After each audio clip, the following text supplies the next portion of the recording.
Eh oui Jamy, aujourd'hui on est chez Boss, je vais t'expliquer comment fonctionne une suspension. D'ailleurs, ça c'est des amortisseurs de WRC qu'on gagnait en Allemagne et en Finlande.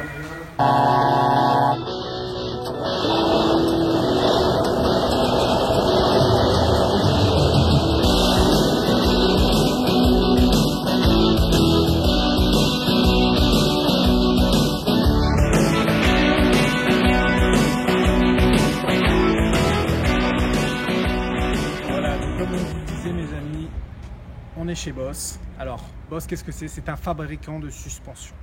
Suspension de tout type. Motocross,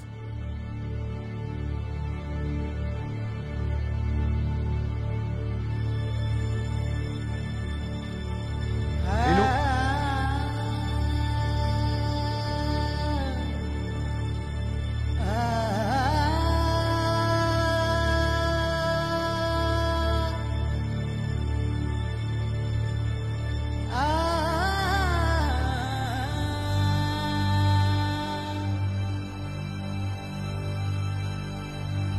rallye.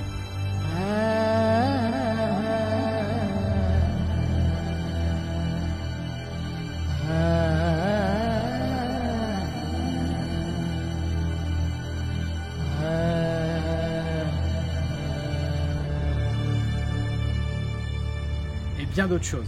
Donc pour ce faire, on va avoir l'honneur de rencontrer Olivier Bossard, qui est le gérant et le créateur de la société. Et je vais vous faire visiter les locaux. Première fois que je tiens la porte à mon caméraman. Allez, rentre. On va voir, chauffe un peu. Je crois qu'on a besoin de nous. On y est. Et la clé. Ah, Monsieur Bossard. Bah tiens, salut Gilles. Et puis je vois que tu es en grande compagnie. Alors ouais, je te présente Jean-Jacques que tu connais. Monsieur Louisetti, ouais. Bon alors du coup je pense que t'es un peu dans le jus là. Bah écoute, je suis un peu à bloc.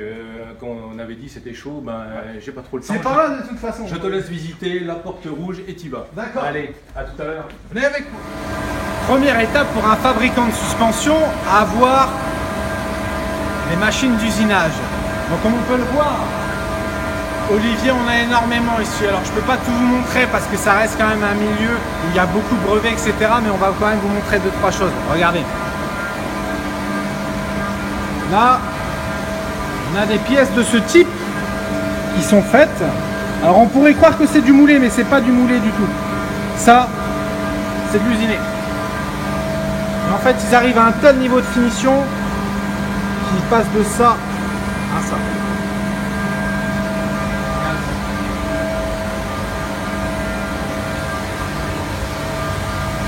Et ça, c'est une 9 axes pour les connaisseurs. Et il faut pouvoir aussi usiner à l'intérieur des axes. Viens voir un peu la taille de la fraise. Regarde ça. Celle-là, mon pote, je peux te dire que ta carrière, elle saute direct. Bon, allez, on va avancer un petit peu. Après l'usinage, il y a une étape qui est indispensable. C'est le contrôle qualité. Effets spéciaux de dingue, mon gars. Voilà. Donc là, ici, on est dans la pièce du contrôle qualité. Tiens, suis-moi un petit peu. Regarde un petit peu. Tiens, hey, passe-moi la main. Voilà. J'aime bien prendre la main.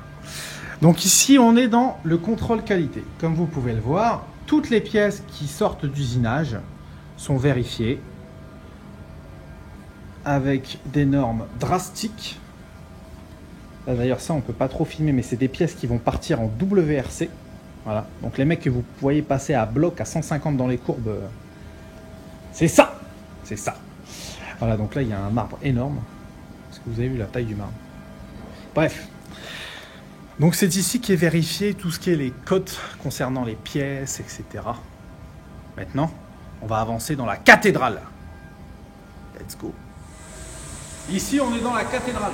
Alors dans la cathédrale, il y a plusieurs choses qui sont gérées, notamment tout ce qui est entretien concernant les suspensions, etc. Je vais vous montrer poste par poste.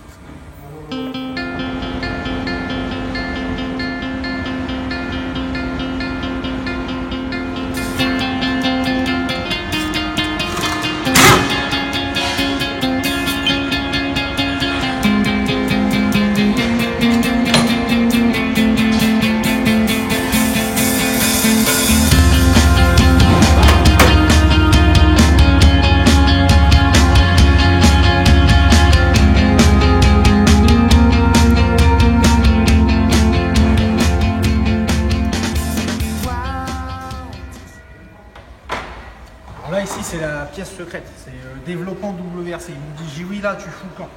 Donc on fout le camp. Voilà. Mesdames, il vous manque toujours de la place dans vos valises. J'ai oui, il a trouvé la solution. Une fly case.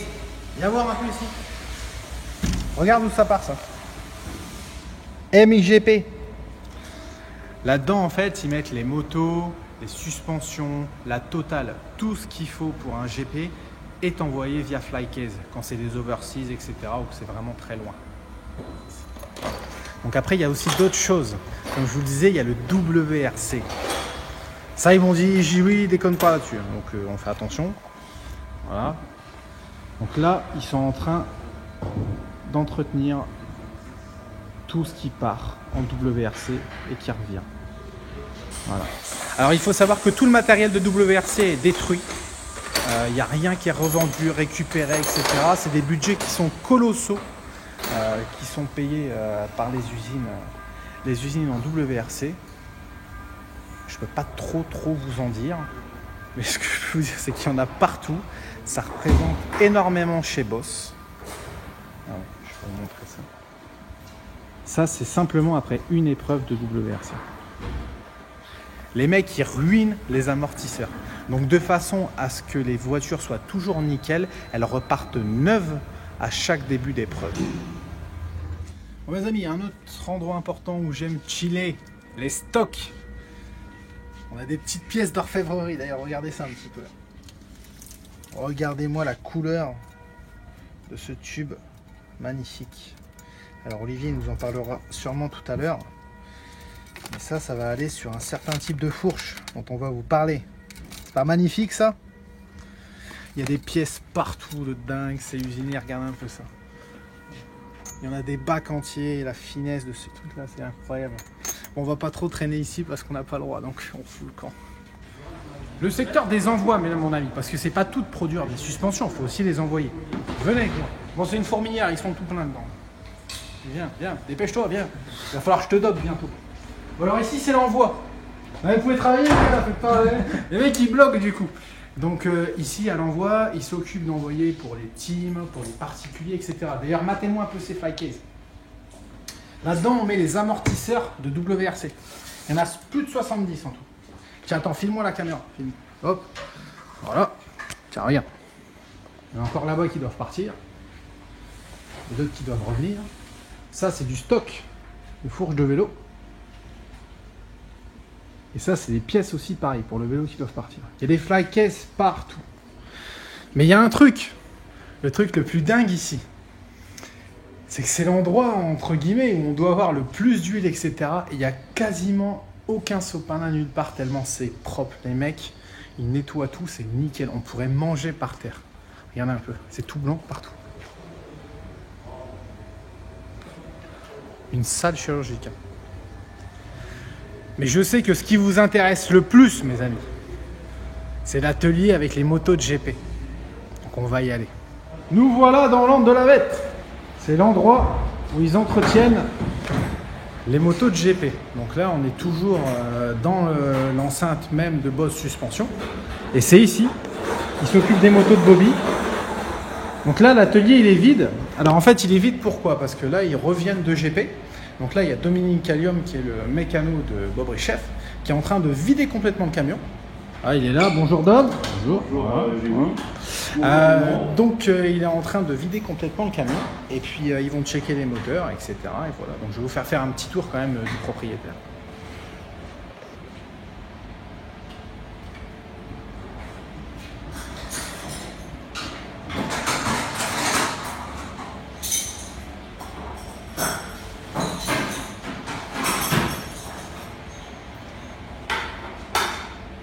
Bon, il y en a partout, mais il y a des pièces qu'on ne peut pas montrer, c'est secret. Ça y est, on n'a pas le temps de se poser 2 minutes. On est déjà au taquet. En fait, c'est pas les pilotes qui sont dopés chez Boss, c'est toi? Vu le nombre d'heures que tu fais. Pas que moi, parce que oui, j'en fais quand même pas mal, mais tous les mécanos, on fait des heures en pagaille, on travaille à peu près 28 heures par jour. Je me doute. En moyenne. En moyenne, minimum. Il y a des jours on fait moins, mais il y a des jours on fait plus. Je me doute. Il faut pas le dire ça. Nouvel endroit, mes amis. Nous allons retrouver Charlie. Vous allez vous souvenir de Charlie. Donc on va rentrer dans la partie banc de test. Charlie, comment vas-tu? Ça va et toi? Impeccable. Bon, donc ici, c'est le côté bande test. J'aimerais que tu me montres ce que vous faites. D'ailleurs, là, la machine, elle est en train de bouger. Tiens, filme un peu. Filme un peu. Voilà. Ça, c'est le bande test. Charlie va nous expliquer à quoi ça correspond. Donc ça, c'est un amortisseur de WRC. Non, on va chercher. Alors ça donne une courbe, c'est ça? Donc voilà, ça me donne des courbes. On demande aux bandes de travailler à certaines vitesses. Ouais. Donc voilà, et en fait après il y a une cellule qui est en haut qui mesure la charge qu'on va avoir à chaque vitesse. Ça nous retranscrit du coup après une courbe. Ouais. Donc voilà, après point par point, et on regarde, donc là c'est les gammes de vitesse et les efforts qui sont faits sur l'amortisseur. Et selon la forme de la courbe, en fait, ça te donne un comportement différent dans l'amortisseur. Enfin, c'est l'amortisseur qui te donne une courbe différente selon le setting qui est là, etc. Suivant les settings, les pistons qu'on utilise, toutes ces pièces-là. Donc voilà, il y a des courbes différentes suivant les demandes. Ça marche, impeccable. Et bien maintenant, on va aller retrouver Olivier dans la salle de réunion parce que... Mes amis, nous revoilà. J'ai retrouvé le père de Charles. Donc on va vous parler un petit peu de la gamme chez Boss, parce qu'il n'y a pas que de la suspension à air, on a aussi de la suspension à ressort. Donc là, sur la table d'opération, on a quoi? On a un modèle à ressort, ça c'est une cartouche interne, et un modèle à air. Alors Olivier, est-ce que tu peux nous parler un peu des avantages et des inconvénients des deux? Bah oui, Jimmy, en fait c'est assez simple, puisqu'en fait historiquement dans la moto, en fait on s'est trouvé avec des systèmes à ressort. Donc là tout le monde connaît, bon, c'est ce que l'on appelle maladroitement le système hydraulique, en fait, qui n'a rien à voir, puisqu'en fait ici on parle bien de, c'est un ressort mécanique. Ouais. Donc voilà, c'est ce que l'on a dans une partie de notre, enfin c'est ce que l'on a dans notre gamme, comme on a aussi aujourd'hui la partie pneumatique. Donc alors, le ressort pneumatique. À ce que je vois, il y en a une qui est beaucoup plus lourde que l'autre. Et oui, parce que un des avantages du pneumatique, du ressort à air, c'est d'être extrêmement léger. Donc très léger. Après aussi, c'est vrai que suivant les constructions, on peut avoir quelque chose qui a très peu de frottement, puisqu'en fait notre cartouche à air est sensiblement du niveau d'un système à ressort. Donc voilà. Donc ça, c'est le système qui est privilégié pour quoi? Pour tout ce qui est motocross, supercross. Ça, c'est peut-être privilégié pour les petites cylindrées, pour gagner du poids. Et oui, ça peut être très intéressant pour les petites cylindrées pour gagner du poids. Les 2,5 4 temps, tout ça, etc. En GP, il y a de grandes chances que les types ils utilisent ça. C'est possible, c'est possible. Grosso modo, on est sur un gain d'1 kg, 1,5 kg, je crois. Moins sur le système? Ouais. Non, beaucoup moins que ça. Oui, on est aux alentours de 500-600 grammes entre les deux systèmes. D'accord. Quand on parle de 1,5 kg, c'est de la fourche complète, puisqu'on a une fourche qui est extrêmement légère par rapport à ce que peut faire la concurrence. Et non, l'intérêt, c'est en fait, de par la flexibilité des réglages qui ne sont pas réellement offertes par le système ressort, puisqu'on choisit sa raideur et la précharge qu'on y met. Ah oui, ici, ça, par rapport à la pression? Ici, on joue vraiment sur la caractéristique de la courbe de raideur. Donc, on a des progressivités qui sont ajustables à l'infini, donc c'est extrêmement intéressant. Selon la pression que tu mets via une pompe? Suivant la pression que l'on met via une pompe dans les différentes chambres. D'accord. Sachant qu'en fait, notre système se fait avec un système de réglage automatique des différentes chambres par une simple valve. D'accord. Alors que généralement, on trouve en fait de multiples valves. Donc notre système avec une simple valve, on va dire, ça démocratise un petit peu et c'est utilisable par le commun des mortels. Donc voilà, pour vulgariser, grosso modo, pour durcir, tu vas mettre de la pression. Et là, par contre, pour durcir, il faut se taper tout le démontage et il faut changer la section de ressort. Et voilà, il faut changer le ressort. Il faut changer le ressort ou changer la précharge. Ici, en fait, par la valve, en fait, on va réussir à modifier les caractéristiques tout de suite. Autre intérêt du ressort, on roule, le terrain est sec, il se met à pleuvoir, il y a de la boue, du ressort pneumatique, là, il y a de la boue. Qu'est-ce que l'on fait? En fait, on remet de la pression. L'autre intérêt du ressort aussi, qui est un avantage certain, c'est pour le supercross. Alors, bon nombre de teams officiels roulent avec des systèmes à air pour le supercross parce que la caractéristique de ressort est très intéressante avec de la raideur. Quand tu parles de ressort, tu parles bien de ressort pneumatique. Ressort pneumatique. Voilà, on va bien le spécifier parce que nous, en tant que crossman, on vulgarise la chose. Et pour moi, un ressort, c'est ça. Et pourtant, un ressort pneumatique, c'est ça. Oui. Ok, d'accord. Oui. Alors là, je vois qu'il y a des suspensions qui ont été démontées sur les motos de GP qui ont servi à l'OMEL. Est-ce que tu peux m'en parler un petit peu? Sachant que celle-là, c'est une cartouche à ressort. Mécanique, c'est ça là. Et ça c'est une cartouche, ça c'est une fourche à ressort mécanique. Mécanique. Les deux sont à ressort mécanique. Les deux sont mécaniques. Ouais. Ah là, il faut que je retourne à l'école. Et le pire c'est que j'ai bossé dans l'industrie donc allez. j'ai pas bien étudié. Donc est-ce que tu peux nous parler un petit peu des spécificités de ces fourches, puisqu'elles sont faites pour le sable? Alors, elles ne sont pas faites pour le sable. Par contre, ce qu'on va pouvoir voir tout de suite en différence, Ah oui. c'est qu'il y a une, effectivement, donc elle est faite pour le sable, mais elles ne sont pas faites pour le sable. Sachant qu'en fait, ici, on voit clairement que l'on aura travaillé sur les pieds. Celui-là est plus long. Celui-là est plus long. De façon à rallonger la course. Voilà, de façon à rallonger la, rallonger la fourche. Ouais, On a la parce même qu'on course, touche pas mais la on rallonge la fourche pour avoir un avant un peu plus haut, plus stable. De façon à pouvoir délester l'avant Et passer voilà, la corde. et donc aider le pilote à ce que l'avant reste bien haut et qu'il puisse se guider facilement. Donc ça, en fait, on a développé ça au travers du team, qui sert vraiment de labo de recherche. Ouais. Et donc, aujourd'hui, c'est validé, on a décidé, on le fait. Donc ça, c'est une technologie de GP qu'on passe dans le commerce pour les pilotes lambda. Tout à fait. Et là, il y a le même système, mais inversé, de façon à réduire la longueur de l'amortisseur sur le bas de l'amortisseur, comme vous le voyez là. De façon à vraiment avoir une précharge sur l'arrière au niveau de la moto et à pouvoir passer les trous extrêmement vite. Donc moi, maintenant que je sais ça, on va aller à l'atelier et on va aller filmer le process pour les bas de fourche. Putain, j'ai trouvé ma tête, j'ai trouvé un ressort pour mon gros cul dans le sable.